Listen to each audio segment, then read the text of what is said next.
The US dollar is marginally lower versus the major currency pairs in trading here today. In this video, I'll go take a look at the three major currency pairs: Euro versus US dollar, dollar versus yen, sterling versus US dollar from a technical perspective.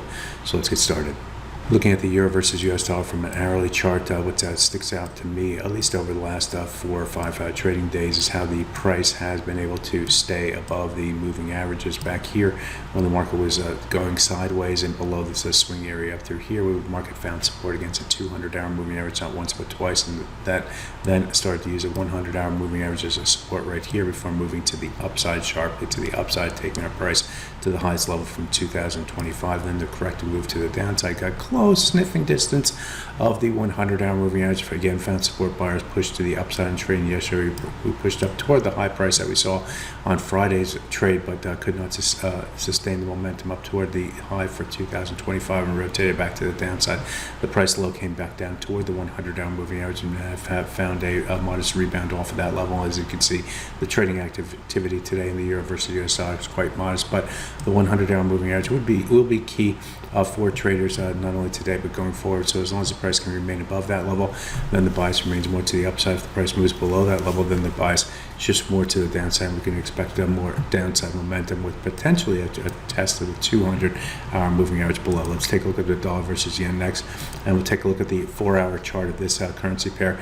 And you can see each of these lines represent a week of trading. And back here, the trading range was bigger with an up and down move. In trading last 2 weeks ago, we saw another up and down move with the price staying below the 100-bar moving average on the 4-hour chart.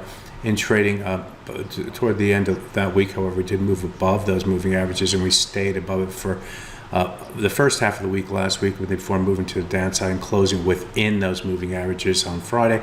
And in trading yesterday, we tried to move below the 100-bar moving average, but could not sustain momentum to the downside, and we saw the market rebound to the upside. In trading today, we've seen the price move back above the 200-bar moving average. That level comes a little bit below the current level of 144.63. As long as we can hold above that level, then the bias remains tilted to the upside. But recall that the price action has been very volatile up and down, so if it moved below that level, I wouldn't be surprised. Then we'd start to look toward the 100-bar moving average. But for now, the buyers remain in control. As long as the buyers remain in control, we can aspire to get toward the high price that we saw in trading last week at 145.47. Then we start to look toward the high prices up through here, which form this swing area between 145.91 and 145.20. 146.24. Finally, let's take a look at the sterling versus US dollar, and we'll look at the hourly chart in this currency pair. And like the other currency pairs, we're seeing up and down volatility. What we did see in trading yesterday was the price did move above the swing high from here.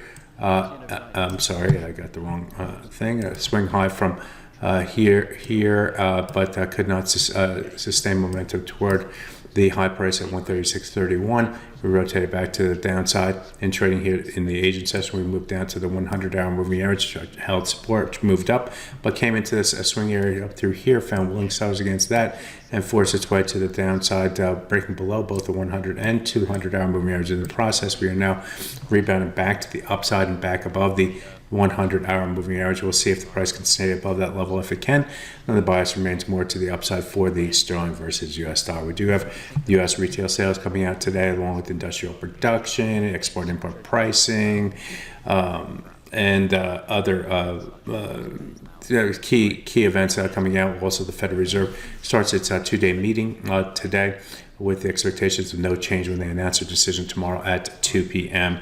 Geopolitical risks remain a high concern. President Trump left the G7 meeting in Canada a day early and is reportedly mulling the idea of joining the bombardment from Israel and on Iran to stop that. We know that Israel is not going to back down. So that's my technical look at the three major currency pairs. My name is Greg McCloskey. Good fortune to trading. Bye-bye now.